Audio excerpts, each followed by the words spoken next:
Hey, Jack aqui de novo. Nessa vez eu venho oferecer a vocês 5 dicas pra quem tá no ponto zero de começar um TCG, a pessoa que tá desejando começar aí, né? Eu vou usar como referência as experiências que eu tive com Digimon, mas isso não se aplica só a Digimon, mas a TCGs em geral, né? Eu vou falar um pouco sobre cartas, lojas e tudo mais, né? Sem mais delongas, cartas, como eu comentei, você precisa de cartas para jogar um card game, né? Só que, por mais simples que pareça isso, e mais óbvio que isso pareça, o que você vai pegar de cartas? Você vai pegar deck? Você vai pegar carta avulso? Como funciona isso, né? Existe para quase todo card game aqui no Brasil, especialmente os mais populares, existe algum site que tem cartas avulso, né? Você tem a Liga Magic, Liga Pokémon, Liga Yu-Gi-Oh!, Liga Digimon, Liga One Piece. Eu acho que tem de Fresh and Blood também.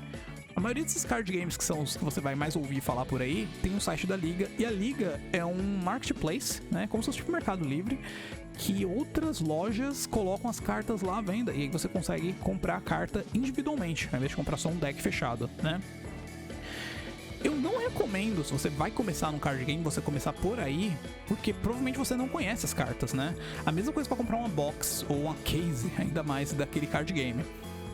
Eu recomendaria um starter deck. Mas você já jogou outro card game, você acha que os starter decks são fracos. Não exatamente.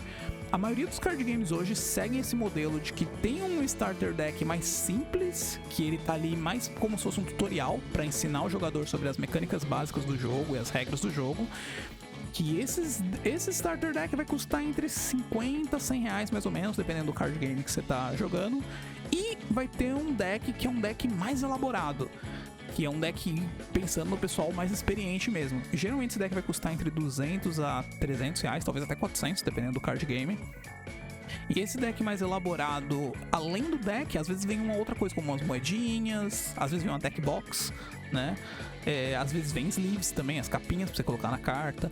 Esses decks mais elaborados, geralmente você consegue abrir aquele deck e já participar de um torneio e ter um resultado satisfatório com ele, se você já tem alguma experiência com o jogo, né?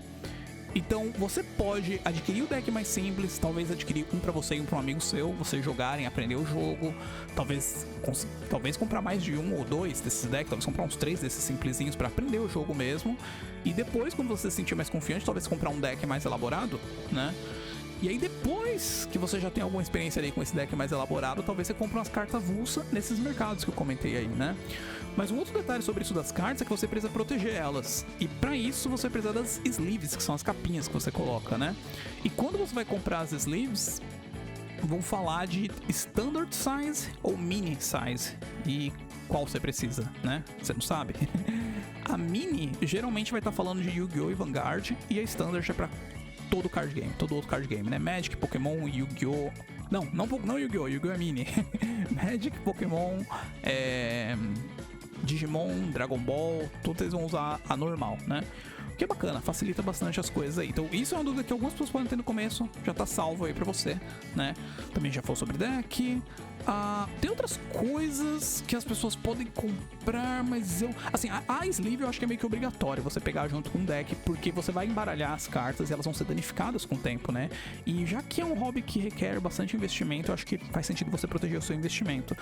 Mas essas outras duas coisas que eu vou comentar são meio opcionais, porque depende da pessoa, depende da situação, que é o deck box e playmat. Deck box, como o nome sugere, é onde você coloca suas cartas, né? Tem vários tipos de deck box diferentes, pode ser tipo 20 reais até 150 reais, 200 reais, depende do que você quer, né? Eu não tenho uma recomendação específica, eu gosto da Game Genic, acho que eles como marca são bem bacana, mas a gente faz um vídeo sobre deck box depois falando mais sobre isso. Mas se você quiser um lugar específico para guardar suas cartas, saiba que isso existe, né? Playmat, que é aquele tapete de borracha que você coloca na mesa e você joga em cima dele. Aí as suas cartas, mesmo na capinha, elas não têm contato direto com a mesa. Porque com tanta gente jogando na loja, às vezes a mesa não vai estar nas melhores situações. Tem loja que permite o pessoal entrar com comida e trazer comida pra área de jogo. E aí tem gente que tá comendo hambúrguer ou tomando cerveja em cima da mesa ali, né? Então eu acho que o playmat é bacana pra você proteger mesmo suas cartas ali, né? Bem, isso é sobre cartas. Qualquer dúvida que vocês tiverem sobre isso, coloquem aí nos comentários. Se ficou muito corrido explicar essas coisas assim, né? Mas quando você pega suas cartas, você tem que ir pra loja. E qual loja você vai jogar, né? Eu recomendaria você escolher umas 2 ou 3 lojas próximas da sua casa, jogar nelas, ir nelas alguns dias, pode ser umas 2 semanas, umas 3 semanas talvez, depende. E aí isso vai te dar uma experiência ali, ver qual é a da coisa. Não forme opinião de uma loja indo lá só uma vez, porque às vezes aquele dia foi o dia ruim, né? Então eu apostaria pelo menos umas 3 idas na loja pra você ter uma noção mais ou menos de qual é a vibe da loja, se aquela loja é legal ou não, né? O que determina que uma loja é legal ou não é muito subjetivo, né? Eu não tenho como apontar pra você aqui que isso é uma loja boa, isso é uma loja ruim. Eu acredito que qualquer loja que tenha o seu card game, o card game que você escolheu jogar ali, você tá comprando as cartinhas, se ele tem torneio regularmente ali, e o torneio é organizado, né? Acontece, as pessoas jogam e tá tudo certo. Não tem uma comunidade tóxica, vamos falar. E comunidade tóxica eu digo de pessoas sendo babaca constantemente, o que a gente vai falar mais pra frente aqui. Mas não tendo isso e tendo os torneios já é ok, né? Se ele tem o produto em disponibilidade também é legal, mas se ele não tiver, você consegue comprar em outros lugares também. Você consegue comprar até pela internet, né? Mas é um lugar pra ser sua base, assim, né? Quando você escolher esse lugar, aí o que eu recomendo é você dar prioridade para aquele lugar para adquirir os produtos, né? Talvez fazer pre-order de algum deck especial naquela loja, talvez comprar booster. Eu acho que a maioria das lojas acaba tendo uma margem de lucro maior no booster individual do que a caixa. Então, às vezes, se você vai para um torneio e tem um trocado ali, pega um booster com eles, por que não, né? E, como eu falei, lançamentos, coisas novas assim, você pode dar uma prioridade pra eles. Eu diria, assim, eu, pessoalmente, se eu vou comprar uma coisa grande, que seja, vamos dizer, uma box ou uma case, por exemplo, e tem uma loja do Juquinha que recebe na quarta-feira, e a loja que eu gosto recebe na sexta, a diferença é tão pouca, sabe? 2 dias. Pega na loja que você frequentemente pega, sabe? 2 dias não vai matar ninguém, não. Exceto se for, tipo, ter um torneio muito importante na quinta. Aí temos uma situação, né? Aí temos um problema. Mas, em geral, tenta priorizar aquela loja, porque o quanto mais suporte você dá para aquela loja, não apenas com a sua presença e participação nos torneios, mas também financeiramente, você ajuda aquele torneio e aquela cena a continuar viva naquela loja. Então você sempre vai continuar tendo aquela coisa que você gosta, sabe?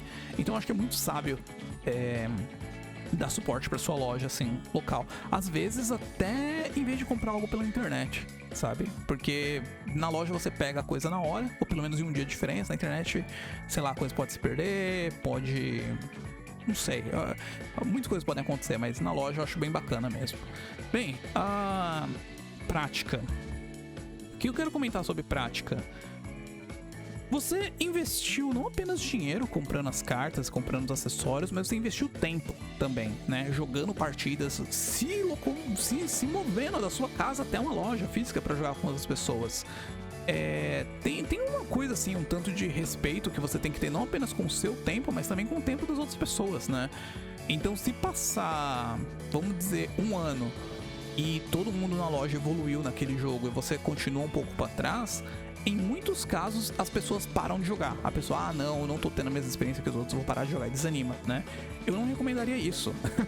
Eu recomendo você praticar. E a maneira que você pratica card games em específico, eu diria que uma coisa é procurando vídeos no YouTube sobre aquele deck que você tá jogando. Isso é uma coisa bacana pra você ver outras pessoas jogando com aquele deck e tentar entender as decisões dele. Por que esse cara tá jogando essa carta? Por que jogou essa carta nessa hora? Eu jogaria outra. Por que eu jogaria outra? Então tenta assistir esses vídeos de partida das pessoas jogando com o seu deck pra tentar entender o que tá rolando. Outra coisa importante pra levar em consideração aqui é o meta local. E tem pessoas que vão falar, atualmente no meta o deck X é muito importante, muito forte. Mas o que torna o deck X tão assim é o meta. É tipo, são outros decks que estão sendo usados também. Então não adianta nada você fazer o seu deck e se preparar tanto pro deck que as pessoas estão falando que é o top 1, top 2, sendo que não tem ninguém na sua loja que usa esse deck. Você tá preparado para lutar com o Ki Fantasma, né? E aí você continua perdendo. Então preste atenção no seu deck, no seu meta local. Pesquisa os vídeos no YouTube sobre o seu deck, sobre pessoas jogando com o seu deck. Mesmo que não seja exatamente as mesmas cartas, mas o mesmo arquétipo, a mesma estratégia, né? Talvez o grande Big Boss do deck é a mesma coisa. Pensa porque as pessoas usam aquela carta, porque você usaria diferente. Vai atrás de partidas ótimas de achar no YouTube, são o seu deck contra um outro deck que as pessoas usam na sua loja também.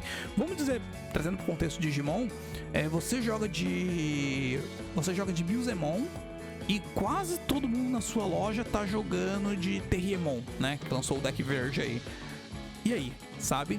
Procura partidas na internet. Você tá perdendo. Procura partidas na internet de pessoas jogando de Billzemon contra Terriermon e tenta entender as jogadas dele, as partidas, o que tá acontecendo ali, né? Que isso te ajuda você realmente a ver por um ângulo diferente uma matchup que você tem ali frequentemente, né?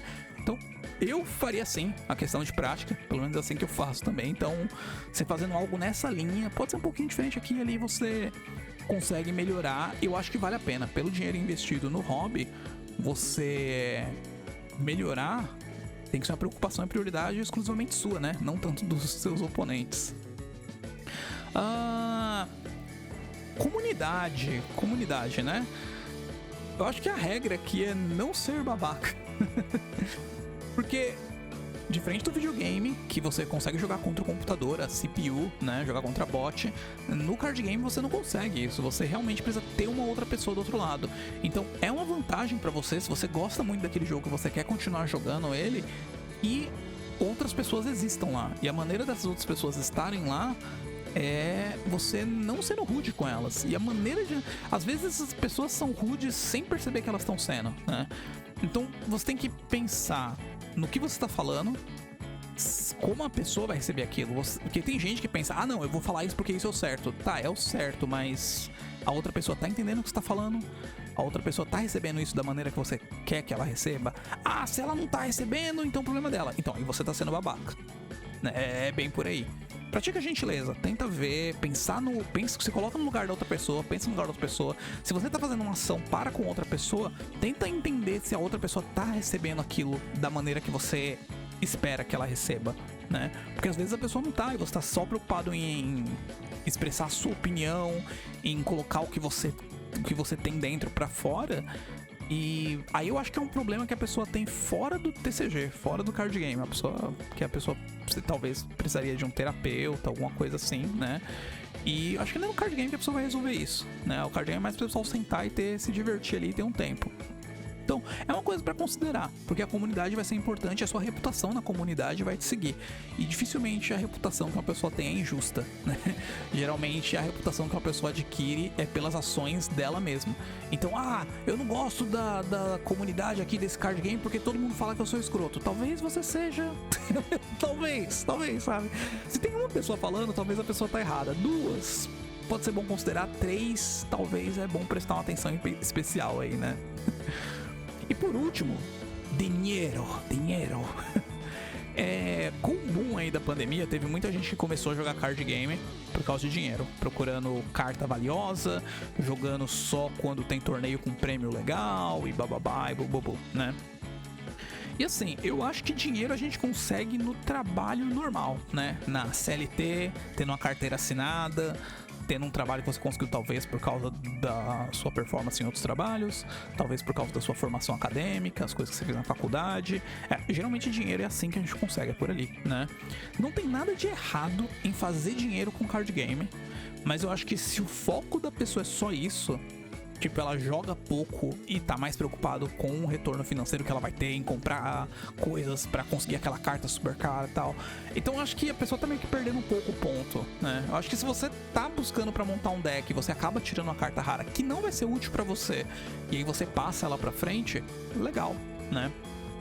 Eu vou te falar que eu acho muito da hora quando eu tô jogando contra uma outra pessoa e a maioria do deck do cara é só carta alternativa, né? Tipo a arte alternativa, coisa que o cara que só vende as cartas não tem, né? Mas o cara que tem um deck assim bonitão, assim, o deck que você vê, caramba, esse deck aqui é o PIB de um país. É legal, tipo, ver esse tipo de deck, né? Também. Bem, mas basicamente é isso, né? Em geral, resumindo tudo aqui, pega as cartas, tome cuidado com suas cartas pra não danificar elas, né?